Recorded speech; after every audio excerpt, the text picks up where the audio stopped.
যোগী আদিত্যনাথের রাজ্যে একাধিক নাবালিকাকে ধর্ষণকারী শেহজাদকে এনকাউন্টার করে পরপারে পাঠিয়ে দেওয়া হয়েছে। ইয়েস, যেটা শুনতেছেন আমিও এটাই দেখলাম। এই যে দুর্গাপুরে কিছুদিন আগে ধর্ষণ হলো, তার নাকি বয়ফ্রেন্ড, সে বলেছিল ক্লাস ফ্রেন্ড, বাট পরবর্তীতে যতটুকু দেখলাম তার সাথে তার একটা রিলেশন ছিল। সে তাকে বনের ভিতর নিয়ে যায় বা জঙ্গলের ভিতর নিয়ে যায়, সেখানে আরো কয়েকজন মিলে তাকে রেপ করে। এবং কারা রেপ করেছে খুঁজতে খুঁজতে তাদের নামগুলো জানার পরে জানা গেল এরা মমতা ব্যানার্জির খাস লোক বা মমতা ব্যানার্জির ভোটার এরা। এই জন্য এটা নিয়ে বেশি একটা তোলপাড় হয়নি।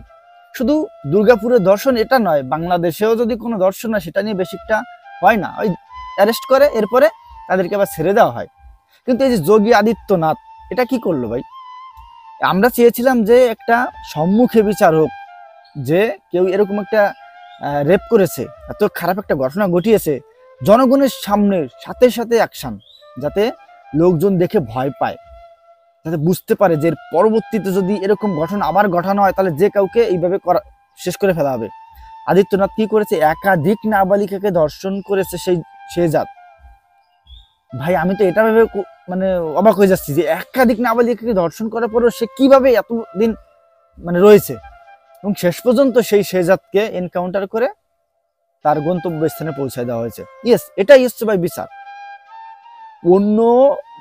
অন্য অপরাধীর সাজা বিভিন্ন টাইপের হতে পারে, কিন্তু যারা শিশু ধর্ষণ করে, নারী ধর্ষণ করে, এইভাবে জোর করে একটা মেয়ে সম্ভ্রম কেড়ে নেয়, এদের শাস্তি এটাই হওয়া উচিত।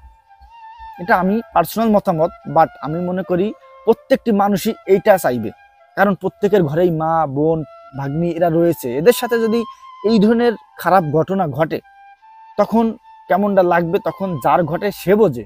তাই আমাদের ঘটেনি, বাট আমরা তো একটু অনুমান করতে পারি যে আমার নিজস্ব কারোর সাথে যদি এই ঘটনাটা ঘটতো তাহলে কি হতো। সেই ক্ষেত্রে আমাদের প্রত্যেকের চাওয়া যে এরকম ঘটনা যারা ঘটাবে তাদের সাথে সাথে শাস্তি দেওয়া হবে, তাদের শাস্তি এটাই হওয়া উচিত। আর যোগী আদিত্যনাথের এলাকায় যদি এই ঘটনাটা সত্যি ঘটে থাকে, সত্যিরা করে থাকে এনকাউন্টার, তাহলে স্যালুট যোগী আদিত্যনাথকে, স্যালুট তার প্রশাসনকে, স্যালুট যে এর মতো কুলাঙ্গারকে, এর মতো মানুষকে না রাখাই ঠিক আছে। এ এখন উপরে গিয়ে ওইগুলো করে বেড়াক। তো যাও, পশ্চিমবাংলায় যে ঘটনাটা ঘটেছে এর সুস্থ তদন্ত চাই। যেই অপরাধী হোক, সে যে ধর্মের হোক, যে বর্ণের হোক, যে জাতের হোক, আমাদের দেখার কোনো বিষয় না। অপরাধ করলে তাকে শাস্তি দিতে হবে, বিশেষ করে এই ধর্ষণ কেসে। কারণ একটা নারীর জীবনকে মানে যে ধর্ষিত হয় সে জানে যে সে জীবনে কিভাবে বেঁচে থাকবে, এখন তার কি হারিয়েছে। সুতরাং এই ধরনের অপরাধীদের শাস্তি হোক সর্বোচ্চ শাস্তি, এটা আমরা প্রত্যেকে চাই।